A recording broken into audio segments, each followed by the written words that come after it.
With 24,000 outlets operating in more than 120 countries, the Dahabshiil global remittance network today handles an estimated $1 billion in transfers, enabling the vast Somali diaspora to send desperately needed money to their families and communities back home. The Dahabshiil group of companies born from the remittance network has grown into an iconic commercial force, encompassing Africa's largest money transfer service and including interests in banking, finance, real estate, and telecommunications. But how did one man overcome impossible odds to grow his small general trading enterprise out of war-torn Somaliland into a global business empire that empowers people to send and receive goods and money around the world?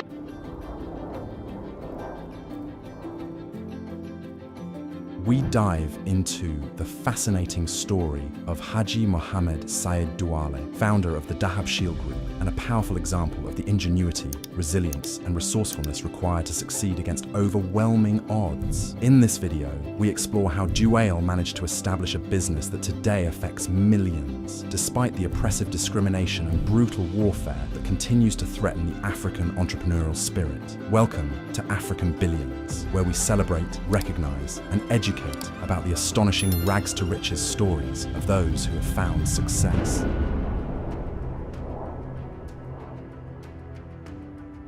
Haji Mohamed Said Dale was born in the heart of Somaliland's rich grassland, the Haud, to a pastoralist father and doting mother, nicknamed Dahabshiil, which loosely translates to gold smelter or gold friar in the local dialect. Haji Mohamed Said Dale gave the same name to his company years later, a powerful omen of the fortune and success that was to come. His early youth involved roving the expansive pastures and tending cattle, moving from one area to the next, sometimes across the border into Ethiopia, in search of good grazing. After his father died, Dale's family came to rely on the poultry remittances sent to them from his brother working abroad. This, along with the income from their livestock, barely allowed the family to make ends meet. Austerity and careful spending became the norm. It was here that Dale developed a powerful desire to visit the urban world and secure an education. Dale soon recognized that no matter how much more livestock one family possessed than another, their rural living standards were fundamentally the same. The budding entrepreneur soon understood that opportunity and progress awaited only in the city. So, the young man left to begin a new life in Burco, an important center of regional commerce in Somaliland.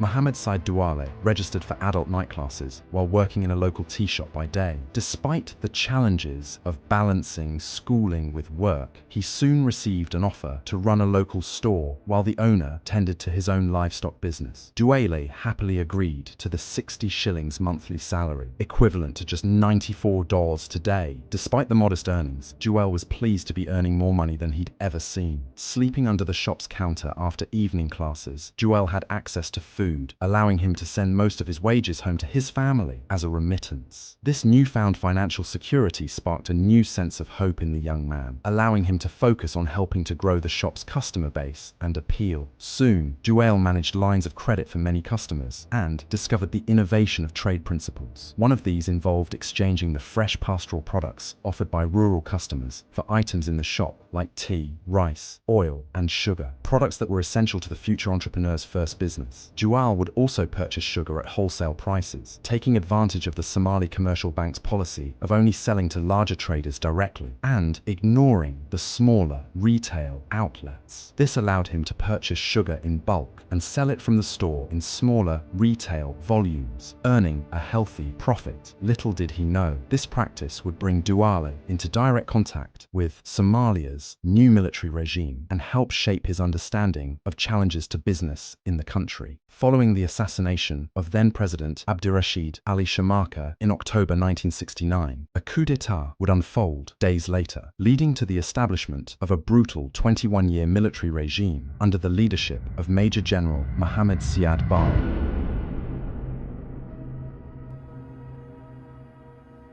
On 21st October 1969, the same day that the coup unfolded, Dale, unaware of the stunning political events, experienced the new administration's attitude to price over inflation, watching as a man was sentenced to jail for selling him sugar at high prices. This first encounter with Somalia's new government helped Dale understand the value of honest trade and provided a glimpse of the realities to come. Soon, Dale was offered a new, more lucrative opportunity that opened the doors to direct business ownership. One of his early mentors, Ismail Haji Aden, an owner of a larger, better-positioned shop, offered Douale a job where he'd earn half of the profit. His first assignment was to travel to Aden in Yemen with a large sum of money to purchase varied goods to sell in this new store back in Burco. Mohamed Said Dale used the opportunity to learn and discover the enormous potential of trading internationally, buying clothing and shoes he knew would sell quickly back in Somaliland.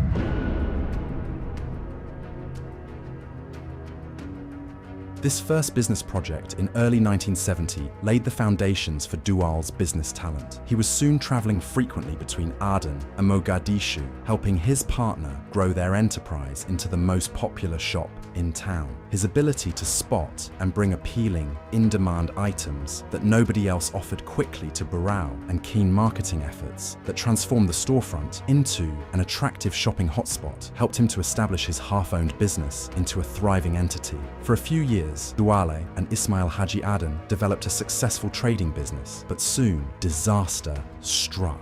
As the worst drought to hit the region in decades reduced livestock by up to 25% and put over 250,000 people in emergency relief camps, the impact on Douale's store was heavy. Besides the decline in business from pastoralist customers, the Bahrain military government began restricting commercial activities. At the same time, regime changes in Yemen and neighboring Ethiopia made private trade across the region extremely difficult. Soon, Douale found himself in debt. Mogadishu.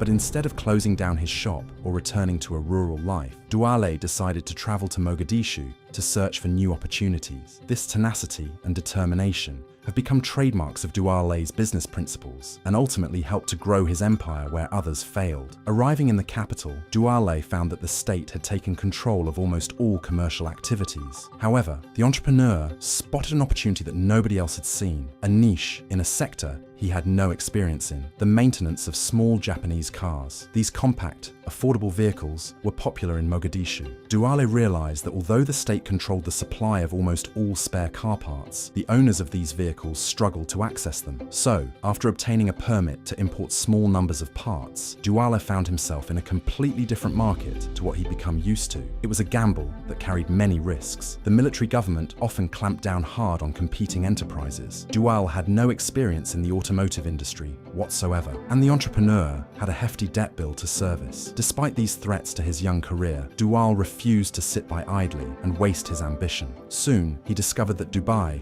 was an affordable market for the specific parts he could sell. By importing them by truck and air into Mogadishu, he could turn a decent profit, allowing him to completely service his debt and, eventually, return to Burco to revitalize the struggling shop. This first contact with Dubai would one day prove vital to Douale's global success. Having seen the potential of trading internationally, Douale knew he'd need to tap into a more lucrative market to succeed. He also knew he needed capital to do it. So, with a 300,000 shilling loan, Mohamed Said Dale turned to another product he knew little about, but believed had the potential to help him grow his business: rice. But first, he needed to improvise. Entry to wholesale. After buying a small truck and driving the 1,000 kilometers to Mogadishu with all his cash, it became clear that he faced many obstacles. From struggling to obtain authorization to trade abroad to the restrictive Franco-Valuta system, Douale's character, charm, and business sense got him through. Finally, Douale was permitted to import just 1,000 tons of rice, and by sheer luck, one of Somalia's earliest import-export pioneers, Gierde Hussein, sold him his first shipment at a good price. This was his first major import, and the sacks of rice were, for the very first time, stamped with his shortened name, Dahabshiil. The brand had been born after a few more trips to Mogadishu to buy more rice, and overcoming shipping and exchange rate problems. Douale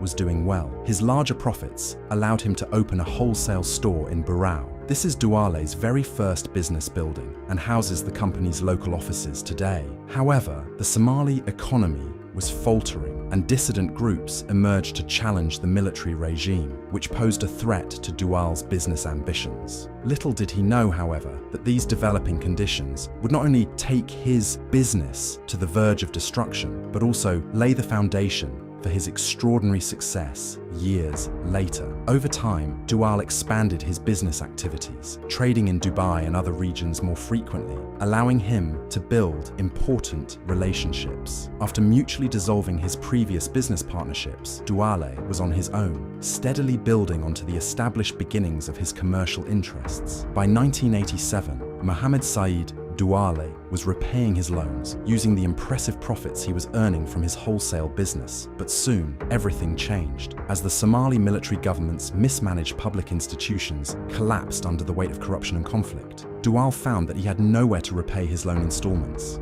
The government offices in Burco had been abandoned, and while he could have eloped with the money, he ended up repaying it to the people of the city on the recommendation of the local religious leaders. This remarkable act is seen as one of Dawal's earliest demonstrations of goodwill and charity, values that today define the Dahabshiil group. Despite the violence and instability breaking out across the country, Dawal continued to move forward. As his relationship with Dubai evolved into the center of his trading, the businessman soon developed a successful model: import commodities from Dubai on large cargo vessels into the port of Berbera, which lay closer to Burco than Mogadishu. This allowed Dawale to take advantage of lower taxes outside of Mogadishu and to leverage his position as an entrepreneur in Somaliland.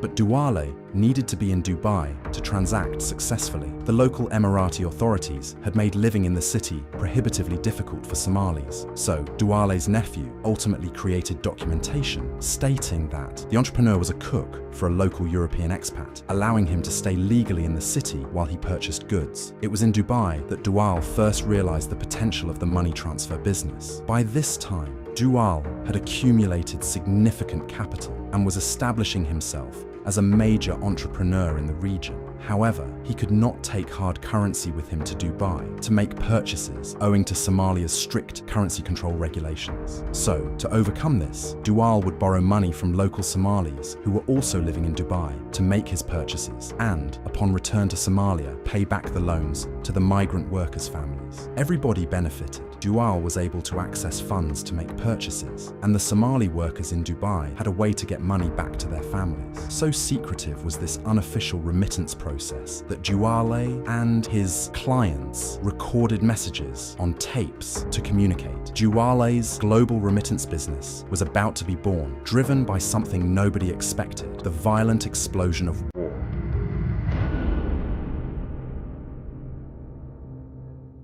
In May 1987, at the height of Dawal's wholesale business venture, the Somaliland War of Independence came to Burco. Despite receiving warnings from local government military officials to leave the city with his family, Dawal remained, as anti-government forces overran large parts of Burco. The fighting intensified. During the battle, Dawal was struck by the savagery of war, wondering how human beings could be so violent towards each other. This realization would help to cement Dawal's philanthropy in later years. Eventually, Dawal and his family snuck out of the city, leaving behind 5 fully stocked warehouses. These were later found to be completely looted, devastating Dawal's business interests. After moving from place to place in the rural pastoral regions for months, Dawal left his family and returned to a ruined Burco, finding his warehouses looted and his house destroyed, only managing to salvage a single truckload of remaining inventory and belongings. Dawal drove through gunfire and warfare to get back to feed his family. A refugee in his own country, Dawal had nothing left except a sum of 30,000 dirhams owed to him in Dubai and a single truckload of food for his family. All seemed lost, but even the complete destruction of Burco,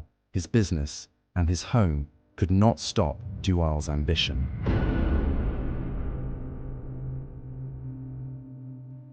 Crossing into Ethiopia, Dawal traveled from town to town, searching for a way to resurrect his business network, sleeping in trucks to escape the rain and trudging through mud, surrounded by misery and loss. Most would have surrendered to their fate, but not Dawal. After weeks of trying to find a way to contact his debtors in Dubai, Dawal traveled to the town of Jigjiga and then onto the larger center of Dire Dawa. Here, Dawal used the opportunity to explore business opportunities before trying to depart for Dubai. With just $100 in his possession, he set up a money collection service between Dire Dawa and Dubai for other Somali refugees, earning a small commission for each transaction. After imploring the Ethiopian government to allow him to conduct remittances for the displaced Somalis. The authorities finally relented, swayed by the desperation of the majority Isaac community and the willingness of family members living abroad to send money. This cooperation between the Ethiopians and the refugees of Somaliland would lay the foundations of mutual assistance and goodwill that today has allowed Somaliland to enjoy better peace and prosperity than much of Somalia.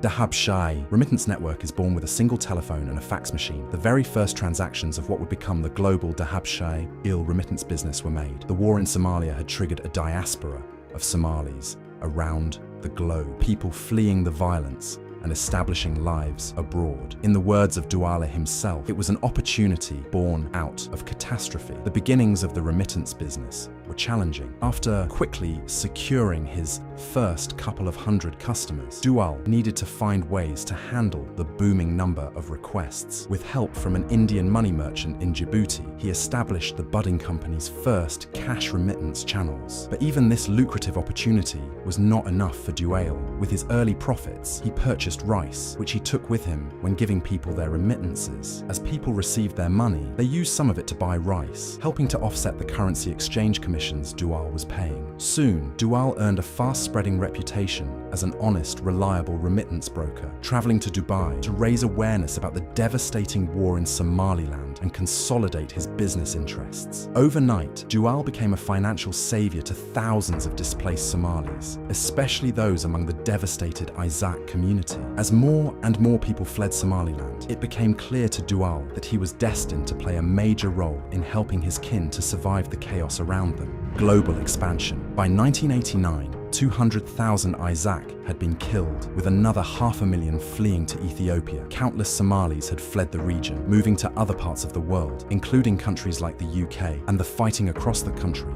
was at its peak. From Ethiopia, Dale traveled to Dubai and, as the network grew, set up their first office in London, managed by his son, Abdurrashid Dale. Abdurrashid would go on to become Dahabshiil's CEO, playing a critical role in taking his father's business empire into the 21st century. At Dale's side since childhood, Abdurrashid and his siblings have carried Dahabshiil into a brighter future, driven by their own father's sense of philanthropy. By early 1991, the military regime's forces had been largely driven out of Somaliland as the Barre regime collapsed across the country. Fighting scaled down, and the region claimed independence from Somalia by May of that year. As the war began to calm, Dahabshiil started to see incredible growth. In 1996, the cash remittance network had expanded across Somalia, extending beyond the nation's borders and into parts of East Africa. At the same time, the company took on a leading humanitarian role, assisting international aid agencies with fund transfers, donations, and giving back to the local community. 1998 saw the establishment of Dahabshiil Transfer Services in the UK, catering to the numerous Somalis living in the country, going on to expand across Europe and into the US. Dahabshiil had reached worldwide status, connecting and assisting Somalis across the globe to send and receive money. By the turn of the century, Dale had realized the value of diversifying his business. After entering the telecommunications sector with a majority stake in Somaliland telecom company Somtel, the company went on to make history, becoming the first international payments firm to achieve authorization from the UK Financial Services Authority in 2010. Dahabshiil would transform Somali cash transactions, launching the country's first debit card service, Dahabshiil eCash, before opening the group's Dahabshiil Bank International,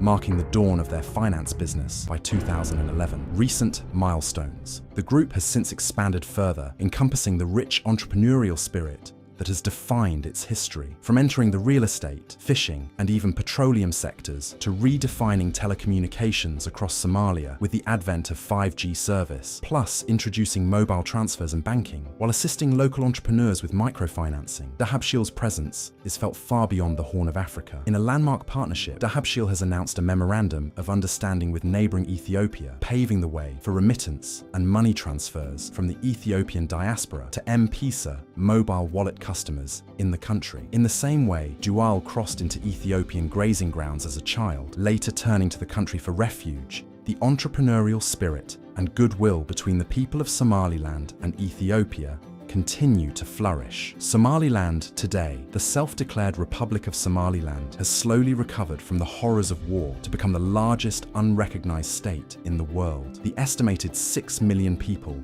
living in Somaliland enjoy a better standard of living than many of their countrymen, but still struggle to receive aid owing to its unrecognized status. Dahabshiil's pioneering entrepreneurial ambition and Dual's vision for his homeland are crucial to helping the communities and Somali diaspora sustain themselves. With 5% of the group's revenues invested in community projects and millions donated to areas devastated by famine, disaster, and war, Dahabshiil's spirit of hope reflects that of its visionary founder. Closing. Centered around the same values that propelled Mohamed Said Dale to unimaginable success, Dahabshiil's focus on maintaining trust and responsibility among its customers while remaining debt-free and family-owned makes the company, founded by a young rural cattle herder over 50 years ago, one of Africa and the world's most respected. From rural humble beginnings, through struggle and war, and into a prosperous future, the story of Haji Mohamed Said Dale is a rags-to-riches tale